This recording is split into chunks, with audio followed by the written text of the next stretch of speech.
Bem-vindos ao Da Capa à Contracapa. Esta semana falamos de ciência. Está aí o mês em que todos os anos a Fundação Francisco Manuel dos Santos organiza um ciclo de conferências sobre ciência e educação. Já arrancou esta semana uma conferência digital sobre os mundos possíveis, também com a mão do homem.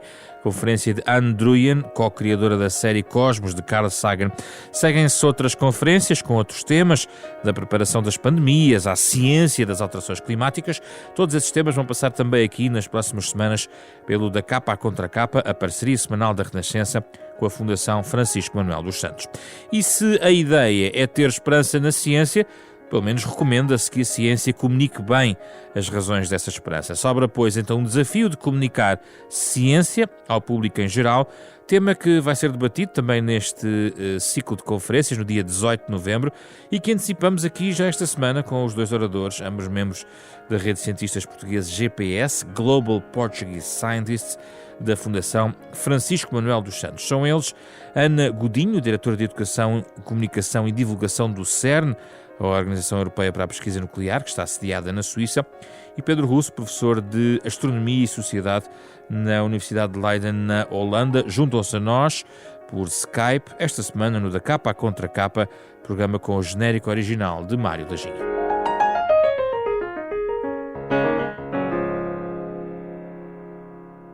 Bem-vindos, Pedro e Ana. Obrigado pela vossa disponibilidade. É uma conversa completamente digital. Esta semana estamos à distância. Começo por si, Pedro. Explicar temas complicados a um público não especializado tem a ver, desde logo, muito com a complexidade do próprio tema. Há temas mais fáceis que outros, Pedro? Há de certeza alguns temas que são um pouco mais fáceis que outros, mas eu felizmente trabalho numa área que tem alguns temas bastante complicados, mas que não deixam de ser fascinantes para o público, na astronomia. Quando tentamos explicar buracos negros ou galáxias ou até vida noutros planetas. Não é fácil, Pedro, porque não é fácil, eu tenho feito programas aqui neste espaço sobre astronomia, são muito interessantes, mas às vezes fico a pensar se conseguimos descrever bem em rádio aquilo que estamos a falar. É verdade, somente porque a astronomia vive muitas imagens, não é? Então temos sempre essa dificuldade. Mas eu acho que para nós que trabalhamos mais na comunicação da ciência, embora eu trabalhe mais na área da astronomia, nós muitas vezes tentamos ir para além das explicações ou até das definições do que são estes temas científicos. Acho que para nós, comunicadores, a participação do público e a percepção do público da importância da ciência torna-se por vezes mais importante. Acho que mais que percebermos o que é um buraco negro, acho que é mais interessante perceber que vivemos num universo fascinante, onde diferentes eventos astronómicos acontecem, onde objetos fantásticos como buracos negros existem e onde um planeta frágil como a Terra também existe. Eu acho que é esta relevância que a ciência nos dá para as nossas vidas que por vezes é interessante e por vezes é isso que temos que usar, esse aspecto quase emocional da ciência. Sim. Ana, eu presumo que na área, por exemplo, da pesquisa nuclear também não seja fácil trocar por miúdos, digamos assim, o que vai sendo conhecido. Não, de facto é algo semelhante é parecido com o que o Pedro acabou de dizer, explicar a física de partículas a física de partículas é talvez a ciência mais fundamental que existe. As perguntas que se fazem parecem quase perguntas metafísicas por vezes, não é fácil de explicar, mas o caminho é de facto o que o Pedro acabou de dizer. Em vez de focar tanto nas definições e nas descrições, é fazer a ligação com a realidade, até a realidade do dia-a-dia do público, dos públicos com quem estamos a comunicar, tentar encontrar um ponto de entrada de algo que tenha relevância para o dia-a-dia das pessoas e que a partir daí se possa explicar não só os factos e os conceitos da ciência, mas também como as descobertas são feitas. Acho que explicar o processo da ciência é um bom ponto de entrada também para entusiasmar e para criar este envolvimento com a ciência. Então vamos fazer aqui um pequeno teste. Pedro e Ana, gostava que selecionassem uma descoberta científica das áreas que estão a comunicar e que tentassem clarificar também para o público em geral com esses exemplos da vida comum. Eu sei que não é fácil, como estávamos aqui a sublinhar, mas Pedro, vamos lá tentar, não sei se quer falar buracos negros ou o que é que quer escolher. Se calhar eu vou para para outra descoberta que foi bastante recente e que também tem muito a ver com um tema apaixonante hoje em dia na astronomia, que é a astrobiologia, que é esta descoberta de vida para além do planeta Terra, se poderemos encontrar ou não vida. E de facto uma descoberta bastante recente foi a descoberta de uma molécula na atmosfera, nas nuvens do planeta Vênus, que se chama fosfina, que é uma molécula que nós sabemos que, por exemplo, que na Terra só é formada ou criada por processos ou geomorfológicos ou em ambientes industriais, ou seja, por seres humanos que nas fábricas podem desenvolver e podem criar esta molécula, ou por processos biológicos. Ou seja, a vida em alguns micróbios, alguns micro-organismos, cria esta molécula. Ou seja, nós sabemos que só existem essas 3 fontes da fosfina. E recentemente descobrimos esta molécula na atmosfera de Vênus. Por isso indica que provavelmente ou temos fábricas a produzir esta molécula, ou temos vulcões ativos, ou poderemos ter alguma espécie de vida a criar esta molécula. Ou seja, mostra-nos que algo que nós conhecemos na nossa Terra, e quando aplicamos na descoberta em algo que é mais distante, pode-nos dar indicações interessantes da existência ou não de vida em Vênus. E é por isso que agora Vênus tornou-se um de ser os nossos alvos para tentar perceber se esta molécula que descobrimos vem da vida ou não. Pois é, quando falamos dessa sua área, Pedro, a astronomia, quando numa conversa como esta, em que as pessoas estão essencialmente a ouvir-nos, nós começamos a pensar no imaginário que fomos recolhendo ao longo das últimas décadas e começamos a imaginar. E então, quando chegamos a esse conceito de vida, é que pode ser mais difícil, não é? Porque vida é uma simplificação de um conjunto de mecanismos e de comportamentos microbiológicos que os cientistas estudam, não é isso?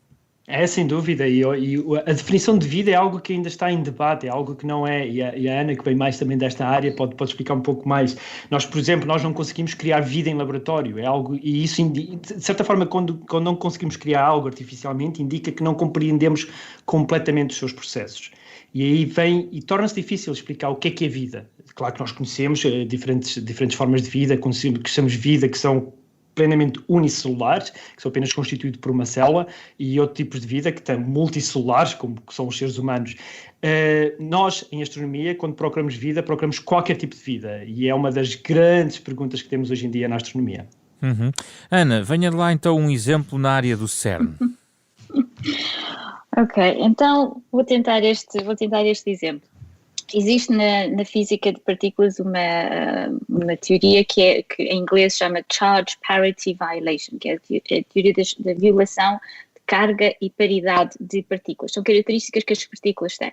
É uma teoria bastante complexa, mas de facto presume-se, ou essa teoria está na base de uma observação, que é que logo após, ou com o Big Bang, portanto o momento considerado de criação do universo, foi criada a matéria que existe no universo. E para cada partícula de matéria criada, foi criada a partícula de antimatéria. Portanto, matéria e antimatéria foram criadas em igual quantidade. Ora, na realidade, e hoje nós sabemos que quando matéria e antimatéria se encontram, a partícula e a sua antipartícula se encontram, anulam-se, portanto, desintegram-se e é libertada energia. Ora, se após o Big Bang, ou com o Big Bang, foi criada igual quantidade de matéria e antimatéria, logicamente nós não devíamos existir, porque deveriam ter anulado. Tal não aconteceu, porque nós existimos. Nós somos feitos de matéria e tudo o que nós vemos à nossa volta é feito de matéria. Portanto, existe alguma desigualdade entre as partículas de matéria e antimatéria que justificam porque é que nós existimos e tudo à nossa volta existe. E isso é ainda um dos mistérios da física de partículas. Qual é essa diferença e a diferença é entre ou está na carga das partículas ou outras características que as partículas têm. Mas as diferenças ainda não se descobriram, ainda não se encontraram. Foram feitas já medições muito, muito precisas e tudo parece idêntico, mas alguma diferença há de existir. Portanto, isso é um dos mistérios ainda da física de partículas. Em ambos os casos, quer no caso da astronomia, quer no caso aqui do que a Ana acaba de descrever, dá-me a ideia que o público-alvo tem que ter alguma formação. Ou seja, nem que seja mínima, vocês não podem estar a comunicar isto para uma criança de 10 anos, quer dizer, provavelmente tem que ter conhecimentos do ensino secundário mínimos de físico-química ou de matemática. Pedro, é preciso ter algum background ou temos que ser estudantes universitários para entender alguns destes conceitos? Não, eu acho que não. E nós, por acaso, nós aqui na Universidade de Leiden temos uma série de projetos educativos na área da astronomia para crianças, por vezes crianças muito jovens, do ensino básico, e uma das áreas que tocamos é esta área da astrobiologia, e estou a falar muito de astrobiologia porque foi o tema que iniciei, mas, e por exemplo, uma coisa que nós fazemos fazemos uma pequena apresentação muito curta para alunos do ensino básico sobre a vida na Terra, porque é que temos animais, porque é que temos plantas, porque é que alguns animais estão na água, porque é que os animais voam, as aves, mas depois mostramos outros mundos, como por exemplo Marte, ou até Vênus, ou até a Lua, e tentamos puxar pela imaginação das crianças e que indiquem como é que seria uma vida num planeta que é praticamente um deserto, sem atmosfera. Como é que seria esse tipo de vida? E é bastante curioso a criatividade das crianças e por vezes criam animais e plantas bastante criativas para tentar sobreviver num ambiente que é diferente do nosso próprio planeta Terra. Há alguns que vivem por baixo da Terra porque está muito quente, por vezes há uns que vivem por baixo da Terra mas têm um nariz muito grande que pode vir até cá em cima para respirar, e há uma criatividade imensa de crianças entre 6 e 7 anos. Ou seja, podemos tocar nestes temas que muitas vezes parecem abstratos, distantes, com crianças muito jovens. Mas matéria e antimatéria não é fácil para crianças mais novas, Ana Godinho. Também há formas de explicar, porque matéria é tudo, temos todos contacto com matéria, conseguimos compreender o que é matéria. Quando vamos ao nível das partículas, talvez se torne mais complexo e é preciso ter noção do que é uma partícula. Mas esta ideia de que há um mistério que nós ainda não conseguimos explicar, porque nós não devíamos estar aqui. Isso é algo que, como eu disse antes, também pode ser um bom ponto de entrada para o que é ciência e como é que os cientistas fazem para descobrir respostas a estas perguntas e por estimular e pegar na curiosidade, que é uma característica intrínseca a todos os seres humanos e principalmente as crianças, pegar na curiosidade e por aí contar uma história e percorrer um caminho com as crianças, se não tanto para que fiquem a conhecer factos ou ter conhecimento científico ou factos científicos, mas pelo menos que conheçam o processo da ciência. Pedro e Ana, o que é que as perguntas que recebem de quem recebe a vossa informação vos dizem sobre os conhecimentos de base que têm? Ou seja, pela qualidade das perguntas, pelo tipo de perguntas, dúvidas que crianças ou adultos colocam em cada uma destas matérias, que lições tiram sobre a cultura científica de base? Acham que ela é alargada, é rudimentar, tem oscilações? Vocês próprios têm a experiência, se calhar, de comparar a portuguesa com a de outros países. O que é que nos querem dizer sobre isso, Pedro Russo? Nós sabemos que tem algumas oscilações também de país para país. Nós não temos muitos dados. Há alguns estudos que foram feitos, como o Eurobarómetro há alguns anos atrás, em que tentam ver qual é que é esta literacia científica que existe em torno de temas científicos um pouco por toda a Europa, e vemos que depende. Alguns temas, alguns países têm um conhecimento mais alargado, mas outros não têm. Nós vemos que por vezes temas algo simples como explicar as estações do ano ou explicar o dia e da noite, por vezes algumas pessoas têm dificuldades ainda em explicar, mas por outro lado, por vezes também vemos que conceitos mais complexos como o ADN as pessoas podem compreender, por isso depende muito de tema para tema. Não há muitos dados. O que eu noto é que há uma diferença, geralmente quando falamos com mais jovens, com escolas, há sempre uma facilidade muito maior de fazer perguntas e têm sempre uma curiosidade muito maior de um público mais adulto. Acho que a determinada altura, se calhar quando passamos pelo ensino secundário, outra vez no tipo de ensino, acabamos por ter mais vergonha de fazer perguntas, porque achamos que são perguntas estúpidas. Nós até costumamos dizer que não há perguntas estúpidas. Isso é um bom princípio do jornalismo, já agora. Sem dúvida. E nós, como comunicadores também, convém sempre dizer que não há perguntas estúpidas numa sessão de divulgação. Mas depende, mas eu vejo que há sempre perguntas muito mais interessantes de estudantes mais jovens. Ana Godinho, qual é a sua experiência? A minha experiência será parecida com a do Pedro. De facto, acho que já há alguns anos que não é feito o Eurobarómetro, mas tem havido várias sondagens da literacia científica em diferentes países, e os resultados, como disse o Pedro, variam. O que eu verifico no CERN, e principalmente no CERN, quando comparo com outras instituições onde trabalhei, é que pelo facto de CERN ser uma organização tão conhecida, nós, por defeito, atraímos as pessoas que têm já um interesse em ciência. Aliás, é um dos desafios que nós identificamos para os próximos anos, é de chegar a um público que não tem já por si um interesse declarado em ciência. Isso é um desafio que temos. Eu creio, não sei, talvez o Pedro possa acrescentar, mas parece-me que não é específico do CERN. Eu noto isso mais no CERN, porque somos uma organização tão grande e tão bem conhecida em todo o mundo. Mas imagino que seja assim em muitos outros laboratórios, universidades, centros de investigação. O desafio é, de facto, chegar aos que não tenham interesse em ciência, e começar pelos mais novos é sempre, de facto mais fácil, por esta curiosidade e vontade de aprender e falta de vergonha, por assim dizer, que tem. Pedro, quer acrescentar?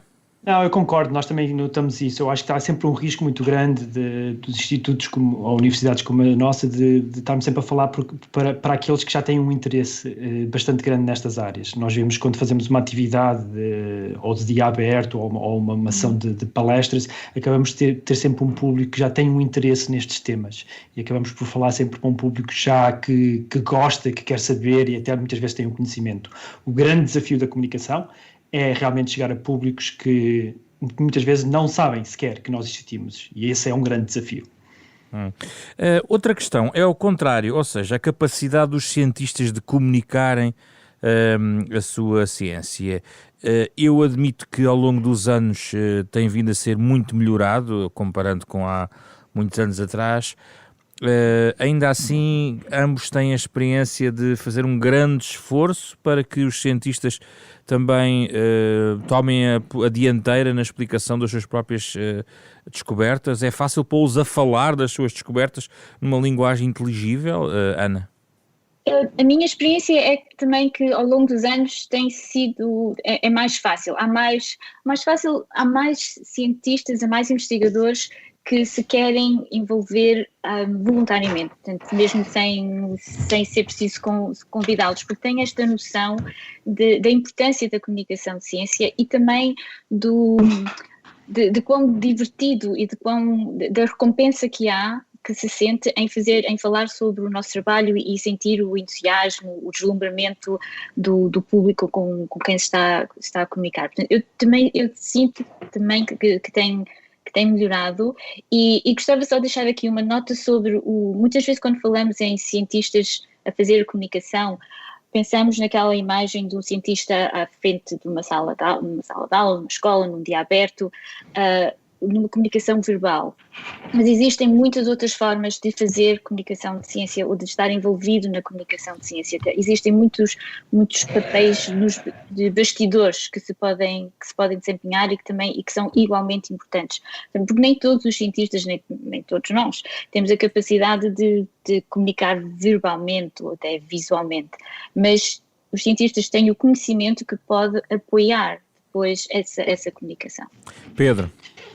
E se calhar para complementar, claro que concordo com tudo o que a Ana disse, também acho que há uma maior valorização do trabalho de comunicação pelo cientista. Acho que durante muitos anos houve sempre a ideia que um cientista não devia comunicar muito, devia se concentrar no seu trabalho académico e nas suas publicações e nas suas aulas e não falar muito com o público. Até era visto que se alguém comunicasse, havia quase uma expressão, se estás a comunicar muito é porque não és um bom cientista, porque tens muito tempo para isso. E isso está a mudar. Acho que é uma nova geração que não pensa assim. Também há alguma exigência do ponto de vista de políticas de ciência que exigem que os cientistas tenham que comunicar a sua ciência. É importante que comuniquem a sua ciência. Mas também não nos podemos esquecer, como a Ana disse, que o número de canais de comunicação também multiplicou-se muito nos últimos anos. A internet, as redes sociais, a possibilidade de alcançar outros públicos através da internet também veio criar novas oportunidades de comunicação e pessoas encontraram o seu caminho na comunicação. Não é preciso apenas ser palestrante ou falar com a rádio, também podem estar na internet, escrever blogs, etc. E é diferente em Portugal e no resto da Europa? Eu queria perceber se Portugal está no mesmo comboio, à mesma velocidade do resto da Europa nesta matéria. Ana? Eu acho que está. Eu saí de Portugal há apenas 4 anos, desta última vez, portanto estou só há 4 anos fora de Portugal, e enquanto estive em Portugal trabalhei no centro de investigação e a experiência que eu tenho é que sim, o comboio está à mesma velocidade. Aliás, eu noto um imenso entusiasmo e criatividade e vontade de fazer comunicação de ciência em Portugal. Pedro? Eu concordo, e nós até acho que nós temos alguns dados que podem apoiar nisso. Nós fizemos um estudo recentemente, que foi liderado pela Marta Entradas, também uma cientista portuguesa que estuda a comunicação de ciência, e que mostra que os institutos de investigação portugueses são realmente comunicadores, são institutos com gente que comunica muito. E não só que comunica muito, mas também queria comunicar ainda mais. E também eu acho que graças a algumas políticas que tivemos no passado, de apoio à comunicação, à divulgação e à educação nesta área, através, por exemplo, da Agência Nacional de Ciência Viva, veio trazer algum reconhecimento ao trabalho do comunicador e do educador, e que também veio trazer muitos cientistas para a comunicação, porque criou oportunidades.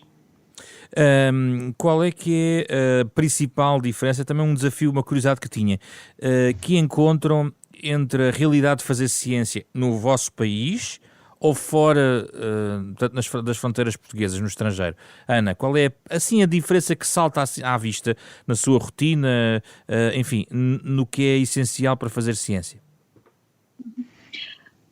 Eu posso responder no que é essencial para fazer comunicação de ciência, que eu já não faço investigação científica há alguns anos, não faço ciência, mas em termos de fazer comunicação de ciência, a maior diferença que eu noto, e não será tanto por ser outro país, mas é pelo tipo de organização em que eu trabalho agora, o CERN, que é uma organização intergovernamental.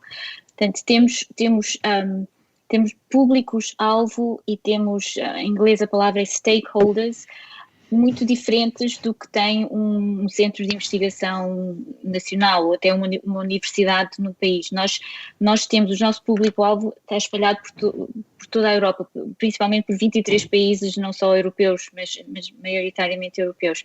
Portanto, essa é a principal diferença. É, no fundo, uma diferença de escala. Essa é a diferença que eu noto. E também, como eu referi há pouco, o facto de o CERN é tão conhecida, é quase uma palavra que se usa, as pessoas conhecem, não?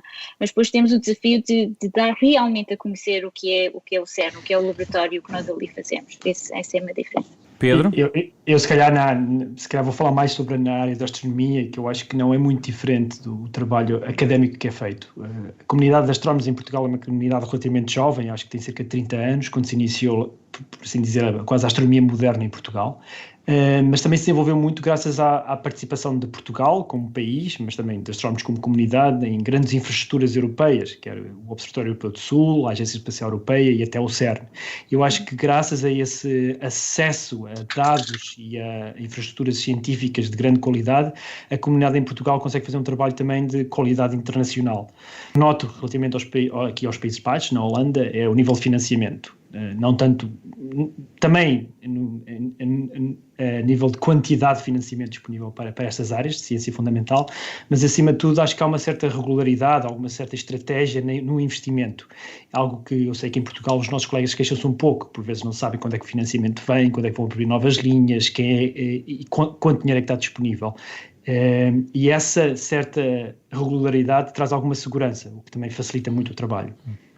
Por fim, uma questão que eu penso que também é interessante no contexto em que vivemos, a ambos, que diz respeito à desinformação na área científica. Ouvimos muitas vezes isso em áreas políticas, económicas, e na área científica. Há muitas notícias falsas, muita desinformação. Ana? Bem, na área em que eu trabalho agora, em física de partículas e especificamente em relação ao CERN, há vários anos nós chamamos as teorias da conspiração. Começaram talvez quando o LHC se iniciou. Tem que explicar o que é o LHC. Tem que explicar, é verdade. O LHC é a sigla em inglês que é o Large Hadron Collider, que é o maior acelerador no mundo e que existe no CERN. No fundo é o principal instrumento de trabalho dos físicos no CERN. E o LHC, quando começou a funcionar em 2008 e depois outra vez em 2010, talvez se recordem, correu o mundo uma teoria de que com o começar do LHC, iria ser criado um enorme buraco negro aqui em Genebra, que depois se estenderia por todo o mundo e engoliria todo o planeta.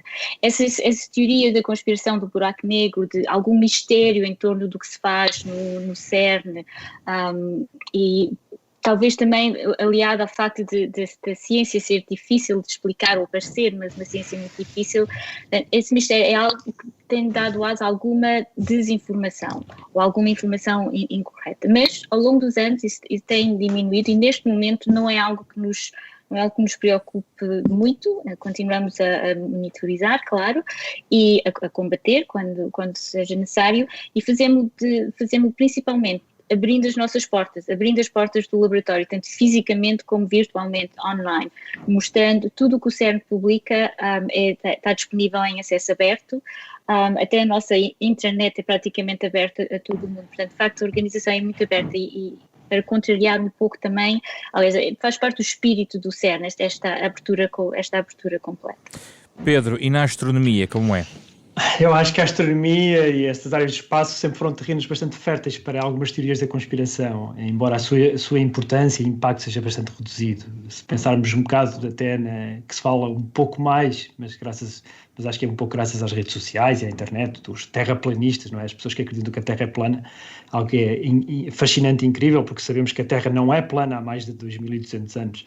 Mas também outros exemplos, como o fenómeno OVNI, e o grupo de pessoas que não acredita que tivemos astronautas na Lua. Há sempre algum fascínio em torno destes temas da astronomia que leva um bocadinho ao desenvolvimento de algumas teorias de conspiração. Mas eu acho que na área da astronomia esse impacto é muito pequeno, não há propriamente uma desinformação a larga escala. Agora, para a comunicação de ciência temos alguns problemas, eu acho que não podemos ignorar que o grupo de pessoas que não acreditam em alterações climáticas e que não acredita, por exemplo, na importância das vacinas continua a crescer. Em alguns países pouco, como é o caso de Portugal, mas noutros países de uma forma um bocadinho mais acelerada. E o que nós também notamos é que muitas vezes que nesses países onde há um aumento de populismo, um aumento de políticas mais extremas, populistas, também arrasta consigo algumas pessoas que acreditam neste tipo de teorias.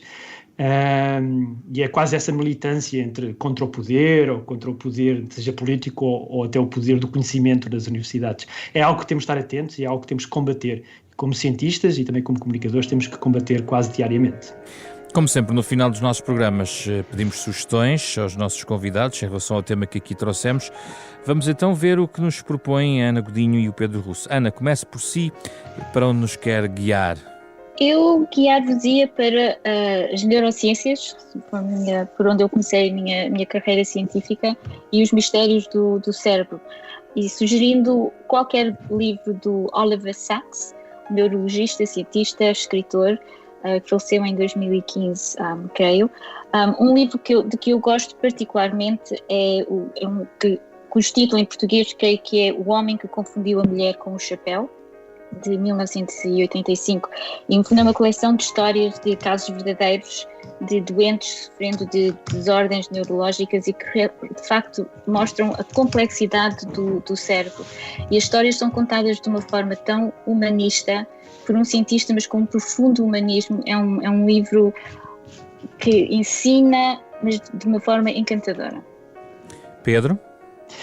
Eu se calhar também vou sugerir um livro de um astrónomo, comunicador, divulgador e também bastante conhecido pelo seu programa da televisão Cosmos, que foi inspirado no livro que ele escreveu, Carl Sagan. Mas desta vez eu queria sugerir o livro Ponto Azul Claro, que teve uma reedição da Gradiva, penso que em 2011, recentemente. E este Ponto Azul Claro é um livro interessante do Carl Sagan, porque fala da astronomia, mas fala um bocadinho sobre a importância da astronomia para melhor compreendermos o nosso lugar no universo, olhar para nós como espécie humana, mas também como planeta, e olhar para nós com algo e percebemos a fragilidade que o nosso planeta tem, que é um planeta bastante frágil, que temos que cuidar dele e que realmente é um planeta único no universo. Por isso acho que é um livro um pouco antigo, mas com temas muito atuais e que nos dão uma perspectiva diferente para os problemas que estamos a viver hoje em dia. Pedro Russo e Ana Godinho foram os nossos convidados desta semana. Muito obrigado pela vossa disponibilidade.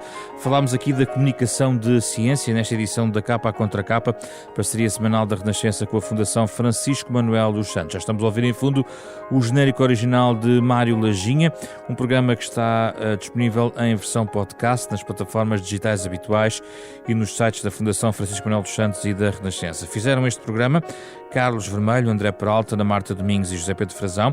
E na próxima semana, outro tema também ligado ao mês de Educação e Ciência da Fundação Francisco Manuel dos Santos.